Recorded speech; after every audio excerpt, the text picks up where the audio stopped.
all year round. We dig wells even though we have a perfectly good pool of water right here.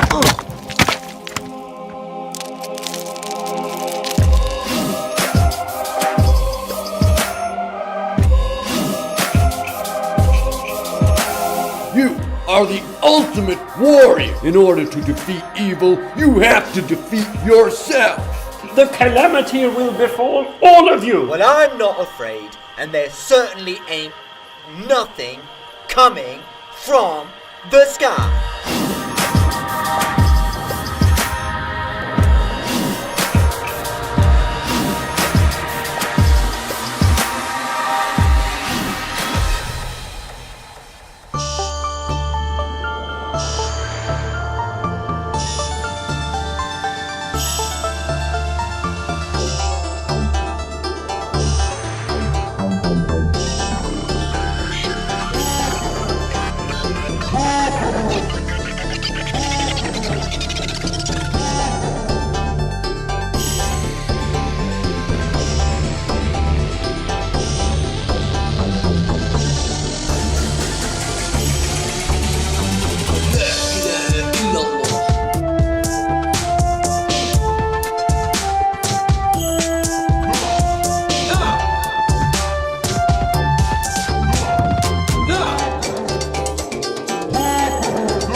Chapter 2, Tale of the Two Dreamers.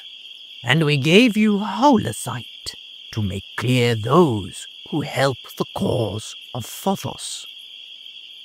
The calamity from the sky. What was that? I've never seen anything like it. The great white serpent of the sky.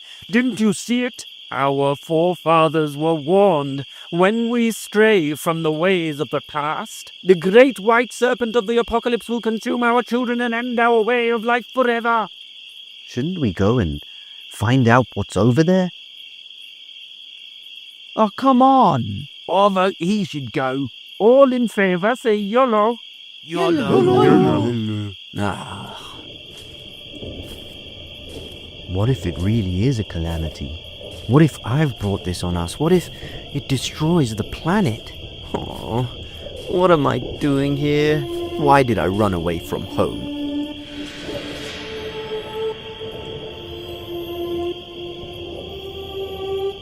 Huh?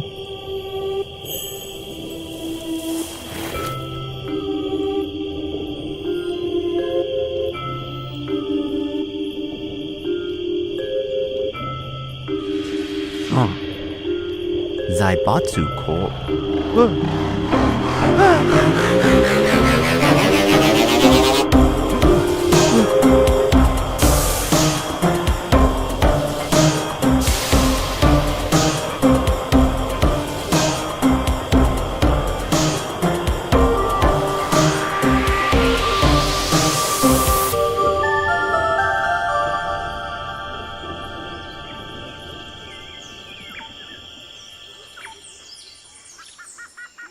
So, where are you from? Barudia, originally. No, I mean, you just fell from the sky. What was that thing? 2,000 years have passed since the Paraclete prophesied that in the end times, men will travel great distances in the twinkling of an eye. The spectacle you just witnessed was the start of a new era. But it's not all good. Why not? Because it is not the Idarians who will harness this brave new ability of teleportation, but Vandar and the Empire. In a few years, they will be able to send their minions anywhere in Donia, faster than any skyship ever could. If we do not stop them, they will destroy all that remains good and pure in Donia. You're a cleric, aren't you? Allow me to ask, what is your name? Meginox. Meginox, you should be proud of the name bestowed upon you. What's your name? Lumius Abandine. Saint Lumius, some call me. Saint? You've gotta be a cleric. I'm just a servant of Phothos. So, who was your master? I mean, every cleric has a master. Phothos is our master, Meginox. But if you must know, have you heard of Saint Saffron? Who's that old geezer? One of the oldest, most prominent clerics of the fireproof tree, Abba Sivani. Okay, cool. Hang on a sec. If you're a real cleric, you can interpret dreams, can't you? Even the very wisest are prone to folly in that task. Because I had this crazy dream last night. I was in a dead forest and then Fleximus Prime appeared. Fleximus Prime? The world-famous Inquisitor and celebrity? Yeah, Fleximus Prime. The world-famous Inquisitor and celebrity. I've seen him up close, you know. Is that so? Yeah, my mum and dad took me to watch a play about him in Imp City. Imp City? Oh, you mean the Imperial City? Mm-hmm.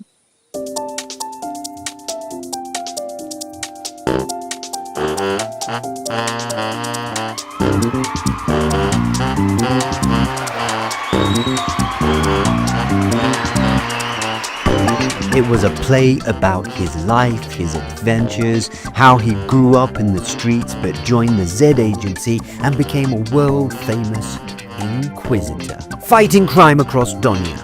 Oh man, when I grow up, I want to be an Inquisitor just like him. At the end of the play, he actually came on stage.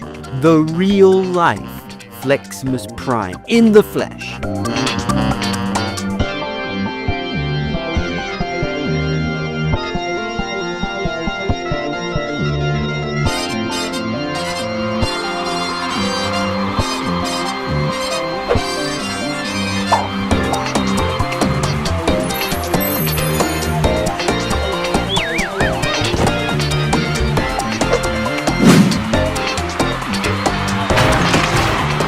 And he's an Earth Hollis. They had this huge object on the stage, right, covered with a curtain. And I knew what was gonna be under the curtain before they even took it off. A rock. Sorry, a big rock.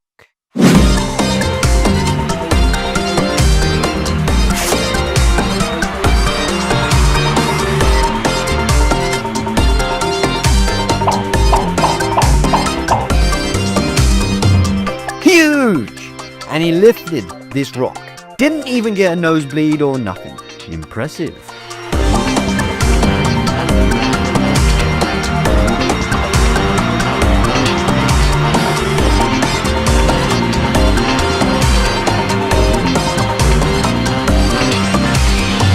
You again? Ah, what is an Earth Hollis, I hear you say?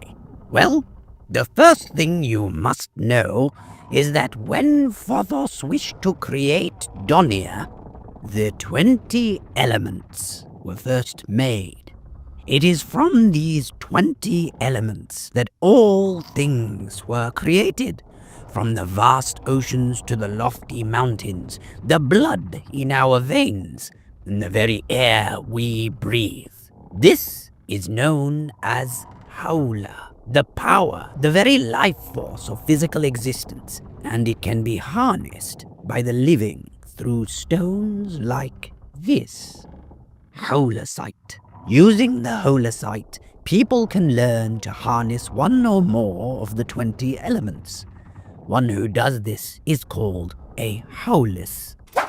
A fire Hollis can unleash devastating flames to burn their opponents. A magnetism Hollis can manipulate metals, even move entire skyships. And a plant Hollis, like me, can cause a seed to germinate and grow with his sheer will, even in a place devoid of sunlight like this. However, it takes years of dedicated training to truly harness the power of Howlesite. A master wind howless has considerable control over air, but a novice wind howless, well, he can barely control a fart. Similarly, when it comes to an earth howless, he can just about move small grains of soil and pebbles. It takes years of training before he can manipulate earth, dirt, rocks, and stones with considerable precision and ease. So, whichever element you choose, you always begin as a novice, then you become an apprentice, then an expert, and only few truly become masters of Howlesite. So you're from the Imperial City then? Me? Well, you clearly don't belong in these jungles, Medjanox Lionheart. Hey, look, we're nearly at the village. All right, keep your secrets. So, what did Agent Fleximus tell you, huh? In your dream? Oh, he said I'm the ultimate warrior, and then I saw a book, I think it was the Iliene, and it opened, and then the river turned clear, and all these plants started to grow everywhere, and then Fleximus Prime said that if I wanted to defeat evil, I had to defeat myself. So what does it mean? Medjanox, have you heard the tale of the two dreamers? There once were two brothers. One of them was good in all his actions. He held the sacred mirage, he fasted, gave charity, and refrained from evil deeds. The other was careless of his duty to the Idari, lazy, spending his time in frivolous jokes and reveling in the fancies of Donia. One night, as they both slept, their souls left their bodies and entered the Marthor, the realm of souls, where our spirits go when we dream. There they witnessed that the celestial beings of Phobos carved out castles for them in the heavens. When they awoke and spoke to one another, each was surprised that they had shared the very same dream, down to the smallest of details. Is that possible? It is. They wished to know the interpretation of their dream. In those days, they didn't have skyships, so they traveled with their steeds to find the Paraclete. He informed them that their dream meant that Phobos had granted them a goodly kingdom here in Donia and in the Ethamoros after they die. The brothers rejoiced at the good news the dream had brought them. But the Paraclete also warned them that even though they had been given this great news from the Marthor, and the castles were theirs, they had to strive hard in the Donia if they were to reach it. The first brother, however, so assured by the dream, considered it as a badge of honor. He boasted about it. He grew lazy and complacent. Considering his dream a guarantee, he never worked for it. The second brother, on the other hand, aware of his own shortcomings, was afraid he wouldn't accomplish the dream. He put aside his lazy ways and strove hard to serve Phobos.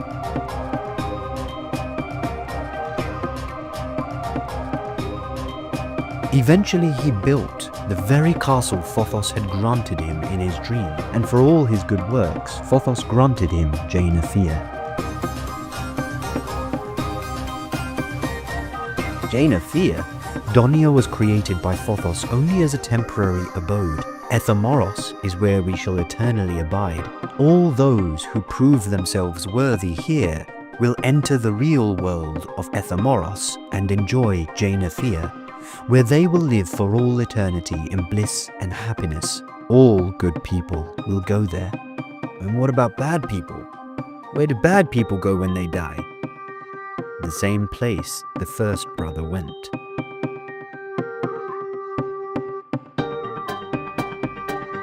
He looked now upon his brother's kingdom with scorn and envy. He blamed Phobos, calling the dream itself a lie, and rejected the Paraclete. Having broken his own dreams, his crooked path now led him to the fateful battle of Lothdan.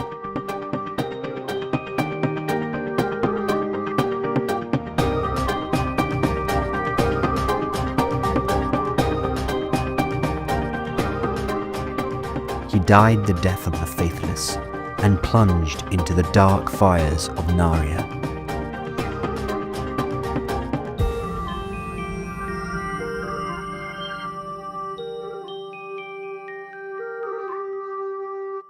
Narnia, the eternal refuge of the vilest of all mankind. But the point of the tale is, if Phothos has given you a dream, you must work to accomplish it, Meginox. Else it's for nothing. Hello? Guys, come out. It's safe. It's okay, they're just afraid because they think you're an apocalyptic abomination from the sky. Hey, guys. Guys, look, it's all right. Look, he's just a person. You can come out. Ah, nocturnoids. This must be one of the last remaining pure nocturnoid villages left in Donia. Look. You're not a calamity? No, it was just teleportation. In a few years it might be as normal as skyships. Speaking of which, does anyone know how I might reach a skyport, perhaps? A skyport? Or a skyship? Something I could use to travel out of this wilderness? Here, like this. Is she going to be alright? Sky people come out of the heavens, and we give them jewels, and the sky people protect us. Oh, excellent. So people do visit here. Do you know how I could... Enough! Do not address the calamity. He may destroy us all with his words. He's not a calamity. He's just an ordinary guy. And why should we believe you? Wait. What is going on here? Why are there so many wells? Who digs all these? They do. A village of this size only needs one well. 2 tops. Day in, day out, they dig new wells. Every time a well dries up, they dig a new one. Our last well, he ruined it. Our way of life has been ruined. Oh, give it a rest. It was an accident, okay? And he's not a calamity. My children will die of thirst. You people literally burn your eggs in a sacrificial ceremony. Now you're worried about your kid dying of thirst. They do what? They're just freaks, okay? I see what's happening here. Allow me to explain. This geographical region isn't suitable for this many wells. When you dig under the earth, eventually you reach the water table. When you use the water, it will create a cone of depression, which is fine because water eventually seeps through the sediment and refills the well after it's been used. But if you build too many wells too close together, and they all have their own cones of depression, then it creates one big cone of depression, and the very source of water becomes sparse. Yeah. You understand now? Depression. This is why you're so depressed, because you worship statues and you behave like pagans. You're gonna get depressed. That wasn't exactly my point. You people are wearing a big cone of depression on your head. What is this gibberish? For generations, we have been digging wells as our way of life. Our way of life has been ruined. Forgive me. All I mean to say is if you want water for your noble village, then the solution isn't to dig more wells. The solution is to fill all the wells and have one deep one that you can all share. This one was perfect. Before that boy filled it up with his shenanigans. Our way of life has been ruined. It was an accident. Playing with that stupid toy. Very well. Everyone please stand back. What are you doing?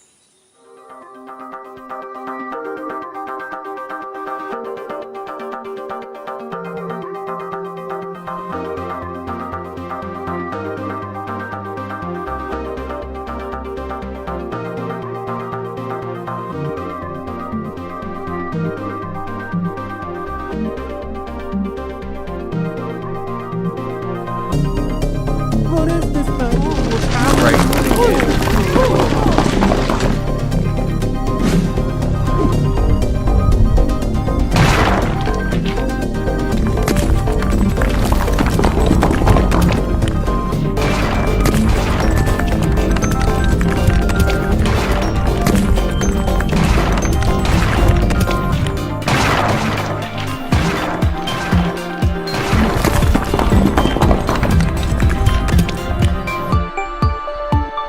by the will of Phothos.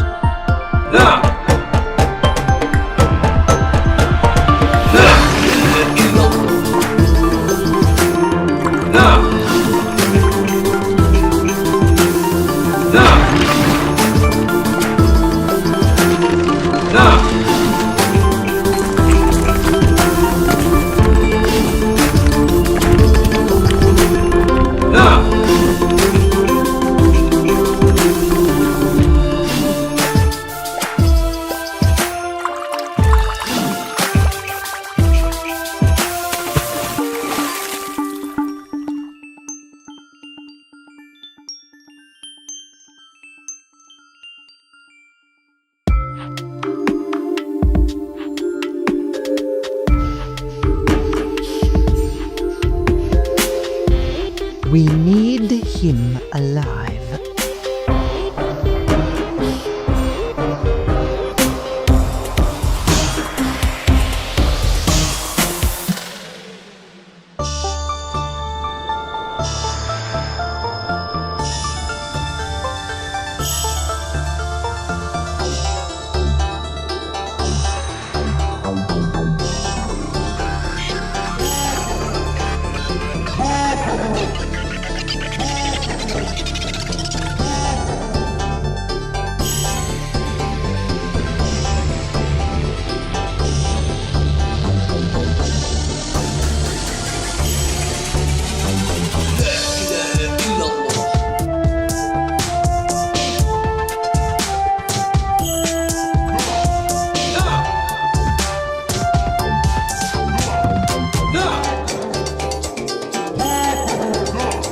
No!